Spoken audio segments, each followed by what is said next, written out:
मैं doctor Dharmendra Kumar, associate professor, department of chemistry, MSG government college Bharatpur. नमस्कार।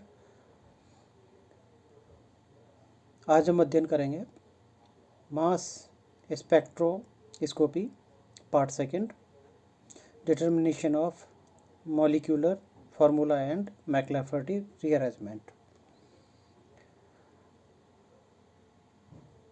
Part 1 में हम मास स्पेक्ट्रोस्कोपी के बेसिक प्रिंसिपल्स के बारे में पढ़ चुके हैं और वहाँ हम ये जान चुके हैं कि जो मास स्पेक्ट्रोस्कोपी होती है ये स्पेक्ट्रोस्कोपी की एक ब्रांच है और उसके माध्यम से ऑर्गेनिक कंपाउंड जो हैं उसके most accurate method for determining the molecular mass of the compound and it's elemental composition को ज्ञात करने में काम में ली जाती है। आज हम इस वीडियो में जो कवर करने वाले हैं वो है determination of molecular formula and McLafferty rearrangement.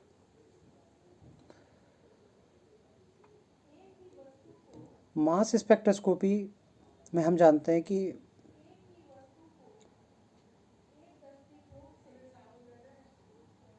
M/E यानी कि ratio of mass to charge ratio को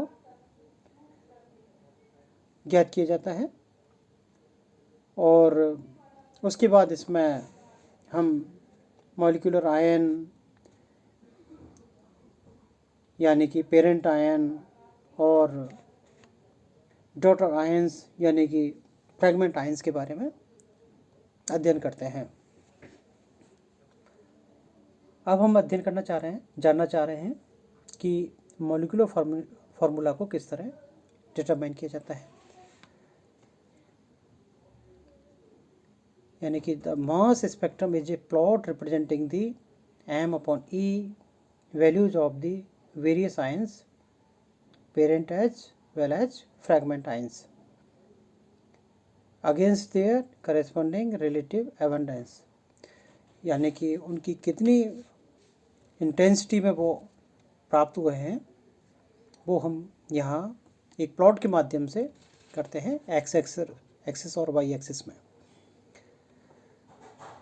the peak of the extreme right यानी कि particle of highest mass correspond to the molecular mass of the original molecule.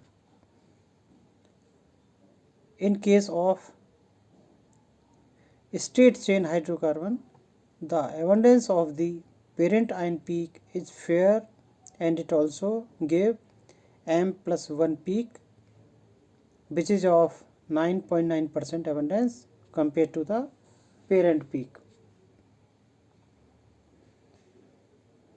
जैसे अगर हम M/E values जैसे 100, 85, 71, 57, 43 जो कि 43 100% है, इसको हम कंसीडर करते हैं तो यहाँ हम जो इनकी वैल्यूज हैं इनको देख के हम आसानी से पता लगा सकते हैं कि प्रत्येक जो पीक्स है उसकी जो वैल्यूज हैं उसमें 14 यूनिट का अंतर आ रहा है। इसका तात्पर्य है कि यह it is straight chain alkane, क्योंकि यहाँ CH2 वैल्यूज का अंतर है तो यहाँ हमें पता लग रहा है। In case of hydrocarbon a peak due to C3H7 is most abundant, that is face peak जो कि 43 को हम जैसे molecular formula of the compound can be obtained।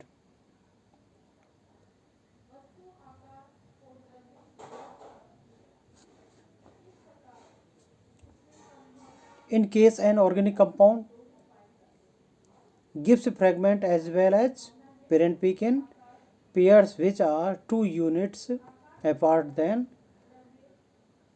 अगर इंटेंसिटी रेशियो में जो पीक है पेयर ऑफ पीक्स में 1:3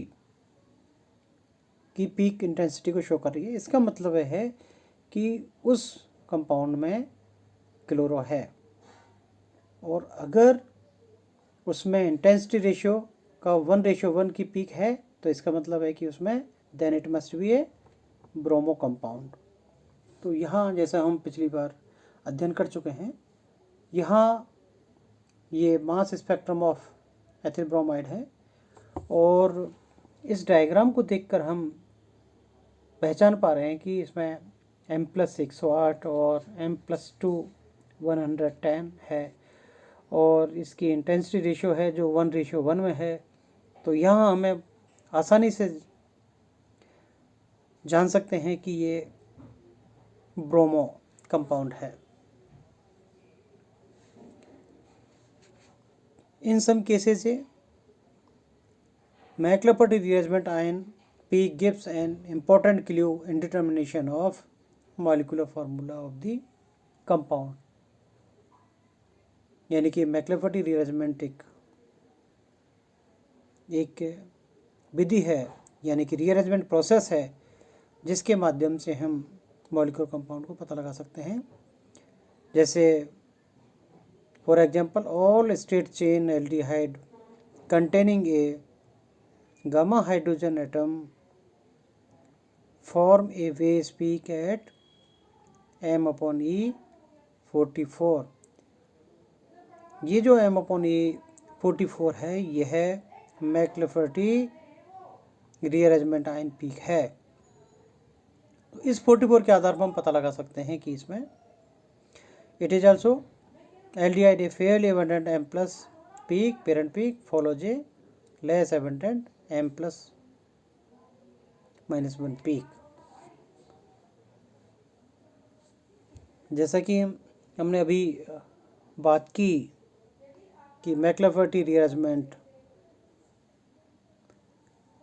एक अन्य विधि है जिसके माध्यम से कि हम मॉलिक्यूलर फार्मूला ज्ञात करते हैं। ध्यान हमें इसमें यह रखना है कि it involves the migration of gamma hydrogen atom followed by the cleavage of beta bond।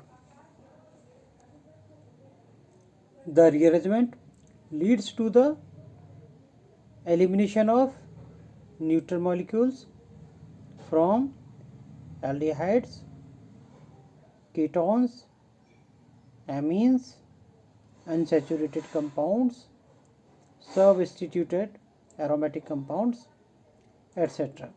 यानी कि अगर इस तरह के हैं जो अभी हमने बात की, तो वो एलिमिनेशन ऑफ न्यूट्रल मॉलिक्यूल के माध्यम से बनाते हैं।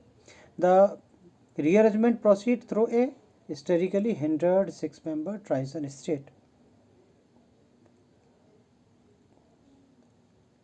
कंसीडर ए जनरल कंपाउंड, जैसे हमने यहाँ एक कीटोन का एग्जाम्पल के तौर पर ले रहे हैं, और यहाँ हम देख पा रहे हैं कि गामा हाइड्रोजन एटम है, वो किस तरह माइग्रेट होकर कीटोनिक ऑक्सीजन की तरफ जा रहा है और ट्रांजिशन स्टेट बना रहा है। यानी कि देख पा रहे हैं हम steric hindered 6-member transition state बन रही है यहाँ पे, और इसके बाद में इसमें बीटा क्लीवेज हो रहा है और मैक्लेफर्टी रीअरेंजमेंट आयन बन रहा है। इसी तरह जैसे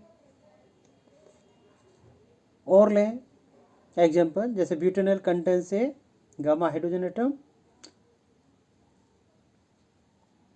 तो the McLafferty rearrangement ion form in this process. तो यहाँ जैसे हम देख पा रहे हैं ब्यूटेनॉल का एग्जाम्पल है, और ये मैक्लेफर्टी रीअरेंजमेंट आयन बना रहे हैं। 44 की आयन पीक यहाँ शो हो रहा है, और एक इससे न्यूट्रल स्पीसीज बन रही है एथीन। तो ये जो 44 जो वैल्यूज हमारी इसमें प्राप्त हो रही है, इसके आधार पर हम कह सकते हैं कि ये ब्यूटेनॉल और मैक्लोफर्टी रीअरेंजमेंट आयन इसमें बना। इसी तरह जैसे 1 पेंटीन हम एग्जांपल ले पा रहे हैं, तो इसमें मैक्लोफर्टी रीअरेंजमेंट आयन बना और इसकी M/E वैल्यू 42, जिसके आधार पर हमें पता लग सकता है।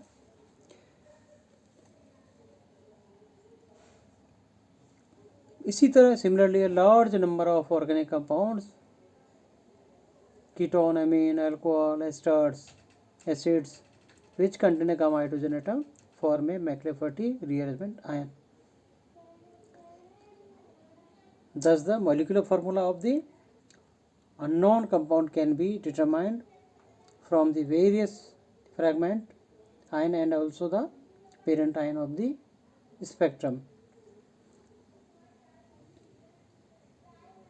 जैसे इसमें एक एग्जांपल जो नीचे दे रखा है, एन प्रोपिल बेंजीन है और इसमें मैक्लोफर्टी रीअरेंजमेंट आयन पीक जो प्राप्त हो रही है, ये हम देख पा रहे हैं कि हाइड्रोजन है और किस तरह जो मैक्लोफर्टी रीअरेंजमेंट आयन बना, M/E वैल्यूज जो 92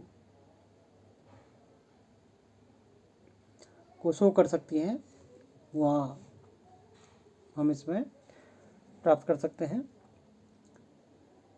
इसी तरह एक एग्जांपल जो यहाँ शो हो रहा है, इसमें हम देख पा रहे हैं कि किस तरह न्यूट्रल स्पीसीज और मैक्लोफर्टी रीअरेंजमेंट आयन प्राप्त हो रहा है। ये जो एग्जांपल है, इसमें हम देख पा रहे हैं कि किस तरह यहाँ मैक्लोफर्टी रीअरेंजमेंट आयन प्राप्त हुआ है, जो 92 पे शो आयन पीक और न्यूट्रल स्पीसीज CH2 प्राप्त हो रहा है।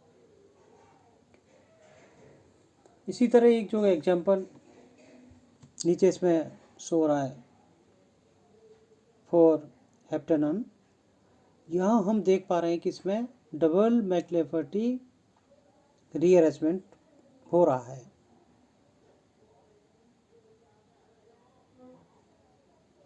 यानी कि the second hydrogen atom originates exclusively from the gamma position. A secondary hydrogen is preferred to a primary hydrogen atom in this process. और यहाँ जो मैकेनिज्म हो रहा है, यहाँ ketonization of the intermediate enol ion by the hydrogen transfer और second hydrogen transfer to enolic oxygen, consider the McLafferty rearrangement in 4-हेप्टेनॉन।